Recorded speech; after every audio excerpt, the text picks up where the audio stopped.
Come out here tonight to do some firecraft skills. I'm going to cover a few wood on wood friction. Everybody knows the bow drill. I ain't going to insult anybody's intelligence by demonstrating it. I'm going to do my two favorite. I'll move on to some more less primitive flint and steel. And then of course y'all have already seen me use the ferro rod. I'm going to cover a couple of more conventional methods, waterproof matches, and Vaseline and lint, or Vaseline and cotton ball. It doesn't really matter. They may not be pertinent to the show, however, they're still valid ways of starting fire. So you all asked to show my survival skills and ingenuity. You know, this is just a few different things that I know about. Out here I've got some birch bark and some rich pine out in the water, out in the rain, so we can see how it does once it's wet. Should do really good though. So we're going to start off with the pump drill first.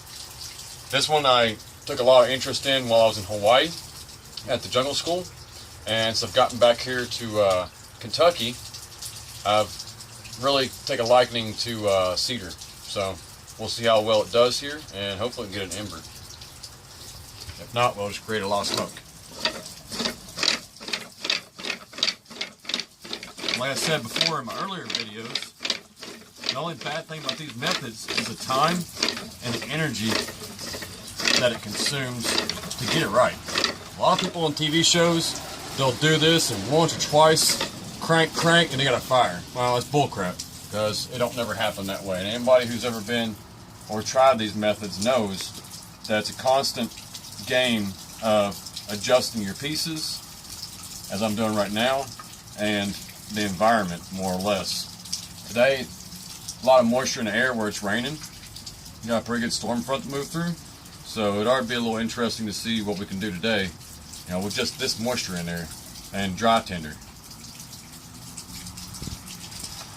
I will purposely soak my tinder eventually in a video and show you how to get dry tinder from a really wet environment.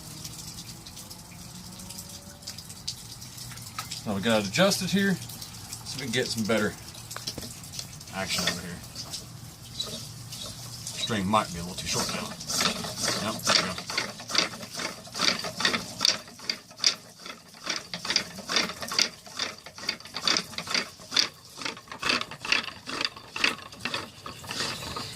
Important thing is keeping the momentum going. Because while you do have smoke, it wears down really fast.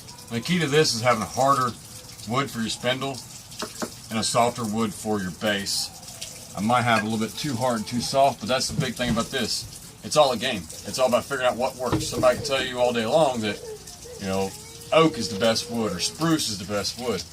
But in my experience, unless you get out there and you try it, you're never going to know.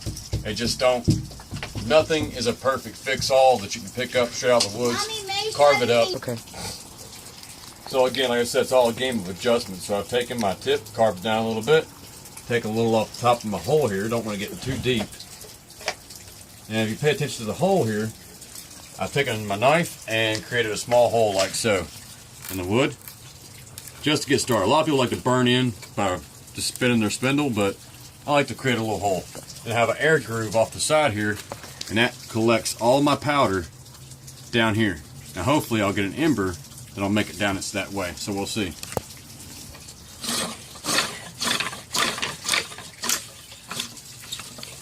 And I think, like I said again, I think my wood is too soft for the base, and that just proves it right there. And it's split. So, everything, trial and error. A good edge on your knife. It's because cutting these slots is not an easy task. You want to make sure you get a good clean slot, or else your embers, the powder that's going to form your embers, is going to get stuck all the way down. So, where a good knife comes in handy.